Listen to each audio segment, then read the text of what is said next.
Star Wars only. I don't know what the fuck your problem is. So let's talk some spoilers for Chapter 7 of The Mandalorian, The Reckoning. There was a lot that happened in this one, and I guess we can try to start at the beginning and then go towards the end. We reunite with a lot of characters that I personally really enjoyed. Cara Dune, Krill, I believe is the other guy's name, the Ugnaught. Those two are back in action, and it was nice visiting their planets because it kind of reminds you that there's more planets than just Navarro or whatever that one planet that they kind of end on. And Grief Karga's back. I love seeing Apollo Creed in Star Wars. I think it's just awesome. But then we get to some really interesting stuff with Baby Yoda, which not only do we know he gets captured at the end, which is pretty unfortunate and sad, but also seeing him use his force powers a lot more in this episode. I mean, he's choking Cara Dune when they were in an arm wrestling contest. That was not only extremely funny, it was like, wow, Baby Yoda's using the dark side of the force, but he's also extremely powerful. But every time he uses the force, you notice he kind of gets tired, he gets knocked out and everything. It takes all the energy out of him. It makes a lot of sense. And he heals Grief Karga when they get attacked by those flying creatures of Ra, or whatever the fuck they're called. And I think they have poison in them or something, because that's what Cara Dune was talking about, how the poison was spreading. And the child saved him. Baby Yoda saved Grief. And that was one of those moments where it's like, oh, well, you were expecting it in a way because they hinted at it in Chapter 2, but you never really got to see what the kid can do with the Force, and now you can. And now you understand why someone like Moff Gideon, who is the main villain of the entire show, I assume, or at least Season 2 and this next episode, why he's so interested in the baby. And what I love about this is that all the characters that we've seen before have kind of come back on this one final occasion, and you see the client, the main officer. I can't remember his name, but I don't even know if he has a name. We'll just call him the client. He's the main officer of the Imperial group on Navarro. It was interesting to see him again because not only is he a great actor, he dies. I mean, he gets killed by the Death Troopers, which was also a really badass reveal. Just out of nowhere, they start firing. They kill the Stormtroopers as well. It's like you're killing your own men.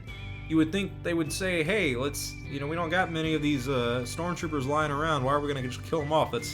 I guess it's money when it comes to food and shelter, but still, I mean, they just killed off the officer and then the rest of the Stormtroopers in the room, and then you have the tension building of, oh my god, how are they going to get out of this situation? Because it's just Grief, Cara, and the Mandalorian inside that room. Baby Yoda just got captured by the Scout Trooper.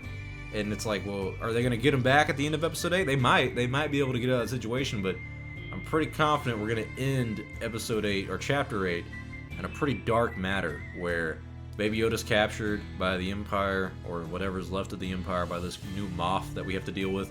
And also, I would hope no one else dies. I was really sad to see Krill die. I think that's his name. Forgive me if I'm getting it wrong, but I mean, I like this character. I would have rather seen Grief Karga die. No, it's one of those things where, that's what I like about this show, is that I like everybody. I genuinely like Grief Karga. I like Cara Dune. I like the Mando, of course. But I also like my little boy, my Ugnaught that died. Because it's like, dude, you were like, not only the funniest guy, but he was the wise one in this. And he also gave like some pretty interesting life lessons, I would say, as well. When he talks about the droids, how they're neutral. It's just how they're programmed and everything. I mean, that's something that people, at least over here in Texas, that we argue about dogs, where it's like, it's not the dog, it's the owner. Like, if you think a dog's bad, like, a lot of people think pit bulls are just naturally evil or something like that and always going after people trying to kill them, and it's like, no, it depends on how they're raised. And that's kind of how I look at this episode, where it's actually got some moral implication. It actually has some teachings that go into it. And that's what I liked about our friend that died at the end. And that was the sad part about it, is when he dies, it's like, damn, man. It had that tension of, is he going to get to the ship?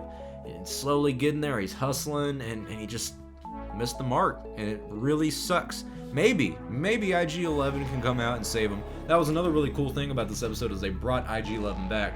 I did think the montage of him being rebuilt and everything was a little, not over the top, but just kind of like, was this necessary?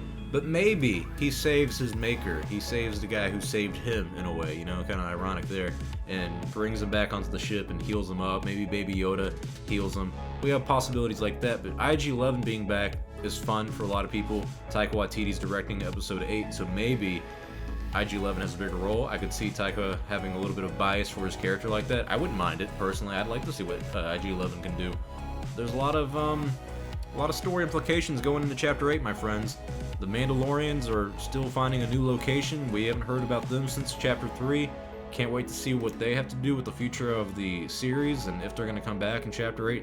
And I really want to know how they're going to get out of this situation with those Death Troopers, all the Stormtroopers surrounding them and everything, the new Moff. One thing I think I kind of noticed is that at Celebration they were talking about how Dave Filoni was saying we were kind of running out of people to be Stormtroopers, so they went to the 501st, which is like a... I don't know what to call them. They're a bunch of Star Wars fans that dress up as Stormtroopers and other costume stuff for Star Wars and whatnot. They just dress up as Star Wars characters. It's awesome for them. Great. And they got like an invite because they needed Stormtroopers on set for The Mandalorian. I'm pretty confident this was the scene and this was the moment they were lacking Stormtroopers, so they hit up some fans to come do it. I think that's just awesome. It's awesome seeing Star Wars fans live the Star Wars dream of actually being into Star Wars. Even just playing a Stormtrooper. I mean, who wouldn't want to just be a Stormtrooper walking around in the Star Wars universe? Like, what do you need me to do, John? What do you want me? You want me to go hit my head? All right, fuck it. I don't care if I get a concussion. I'll go do it. How much you paying me? Nothing? Fuck it. I'll do it for free.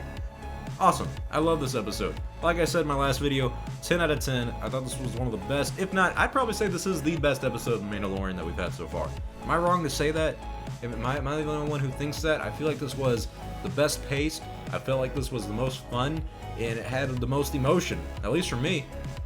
I'd love to hear your thoughts below, though. What are your thoughts? I'm Star Wars Only. Hope you guys enjoyed this episode of The Mandalorian, and I hope you guys enjoyed this video. I will see you all next time with my review of The Rise of Skywalker. God help us. I'm Star Wars Only. See y'all next time, and may the Force be with you always.